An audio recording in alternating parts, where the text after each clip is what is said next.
अस्सलाम वालेकुम। इस्लामी कानून साजी के माखज़ों में आजमा एक ऐसी ताकतवर बुनियाद है जिसने सदियों से अम्मत को मुत्तहिद रखा है। आज हम इस अजीम मौजू पर मफसल गुफ्तगू करेंगे।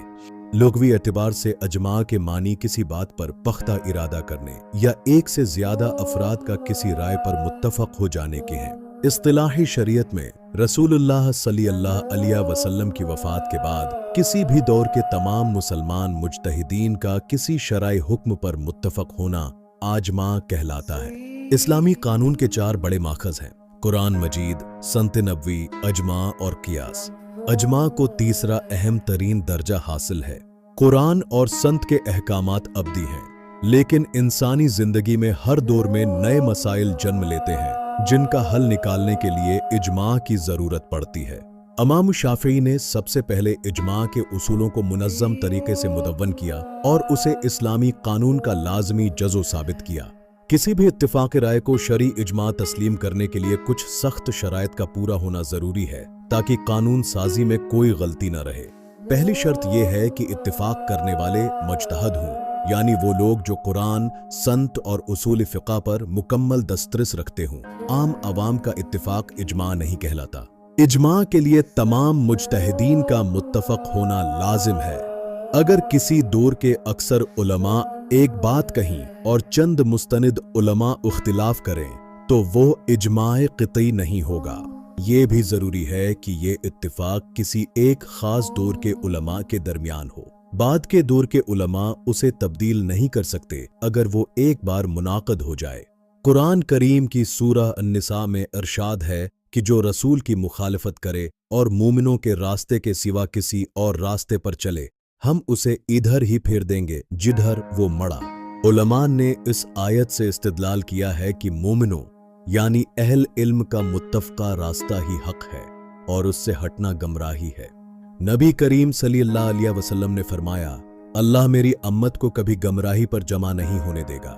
ये हदीस इजमा की सबसे बड़ी बुनियाद है। एक और जगह आपने फरमाया, अल्लाह का हाथ जमात पर है, यानी जो गरवा हक पर मुतहद है, अल्लाह की मदद इसके साथ है। तारीख़ इस्लाम में इजमा की सबसे ताबनाक मिसाल कुरान करीम की जमा व तदवीन है। जंग यमामा के बाद हजरत उम्र ने उसकी जरूरत महसूस की और हजरत अबू बकर ने इस पर इजमा कराया। इसी तरह बाजमायत नमाज तरावीह का 20 रकात पर मुस्तकिल इनेकाद भी हजरत उमर फारूक रजी अल्लाह अन्हु के दौर में सहाबा के इजमा से हुआ। इजमा की पहली किस्म आजमाए सरीह है। इसमें तमाम मुज्तहिदीन एक जगह जमा होकर या अलग अलग वाज़ेह तौर पर अपनी राय का इजहार करते हैं। ये क़िती और नाकाबिल तरदीद होता है। दूसरी किस्म अजमाए सुकूती है। उसका मतलब है कि कुछ उलमा राय दें और बाकी खामोश रहें। हनफी फ़िक़्ह में उसे भी हुज्जत माना जाता है, अगरच्चा शाफ़ी फ़िक़्ह में इस पर इख्तिलाफ है। क्या हर आलम इजमा का हिस्सा हो सकता है? जी नहीं। उसके लिए अरबी ज़बान, तफसीर, हदीस और फ़िक़्ह के इसरार व रमूज़ से वाक़फ़ियत ज़रूरी है। इजमा के लिए तक़व्वी और अदालत भी शर्त है ताकि किसी दुनियावी लालच या खौफ के बगैर हक़ का फ़ैसला किया जा सके।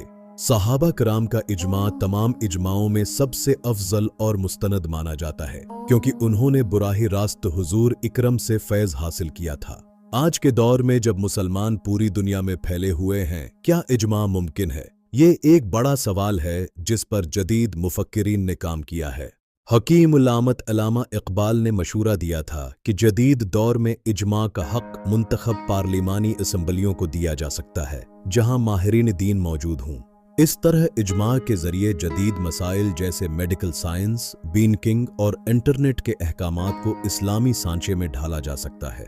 जब एक बार इजमा मुनाक़द हो जाए तो वो पूरी उम्मत पर वाजिबिल अमल हो जाता है। उसकी मुखालफत करना दरहकीकत सवादी आज़म से हटना है। इजमा उम्मत को फ़र्क़ा वारियत और इनफरादी गलतियों से बचाता है और एक ऐसा मजबूत कानूनी ढांचा फराहम करता है जो हर दौर के लिए मौज़ू है। हजरत उस्मान के दौर में मदीना की आबादी बढ़ गई थी, इसलिए उन्होंने बाजार में एक और अजान का इजाफा किया जिसे तमाम सहाबा ने कबूल किया। ये इजमा की अमली मिसाल है। हनफी, मालकी, शाफिई और हम्बली फ़िक़्ह में इजमा की तफसीलात पर मामूली इख्तिलाफात हैं, लेकिन उसकी असल हकीकत पर सबका इत्तिफाक है। फ़िक़्ह हनफी में इजमाए सुकूती को भी बड़ी अहमियत दी गई है। बशर्तिका खामोश रहने वाले उलमा तक वो मसला पहुंच चुका हो और वो राय देने पर कादिर हूं। जबकि इमाम शाफिई कहते हैं कि खामोश रहने वाले को राय देने वाला नहीं कहा जा सकता, इसलिए वो सिर्फ इजमाए सरीह को ही सबसे कवी मानते हैं। एक अहम बात यह है कि इजमा कभी खला में नहीं होता, बल्कि इसकी बुनियाद हमेशा कुरान या संत की किसी नस पर होती है। इसे संद इजमा कहते हैं। उलमा पहले नुसूस को देखते हैं और फिर अपनी अक्ल और फहम को इस्तेमाल करके एक मुत्तफ़क़ा नतीजे पर पहुंचते हैं जो उम्मत की रहनुमाई करता है। आज के दौर में इंटरनेशनल इस्लामिक फ़िक़ा अकेडमी जैसे उदारे इज्तिमाई इज्तिहाद के जरिए इजमा की जदीद शक्ल को जिंदा रखे हुए हैं। इजमा महद एक कानूनी इस्तिलाह नहीं, बल्कि यह इस्लाम के आलमगीर और लिचकदार होने की अलामत है जो हर दूर के चैलेंजेस का मुकाबला कर सकता है। कुरान, संत, इजमा और क़ियास, ये चार वो सितून हैं जिन पर इस्लामी मुआशरे की अजीम इमारत खड़ी है। उनका इल्म हर मुसलमान के लिए ज़रूरी है। इजमा हमें ये सिखाता है कि इख्तिलाफ राय के बावजूद हम एक बड़े मकसद और हक़ की बुनियाद पर एक प्लेटफार्म पर इकट्ठे हो सकते हैं। अल्लाह ताली हमें दीन की सही समझ आता फरमाए और हमें इम्तिवाहदा के तौर पर मुत्तहद रखे। अपना बहुत ख्याल रखिएगा। अल्लाह हाफिज।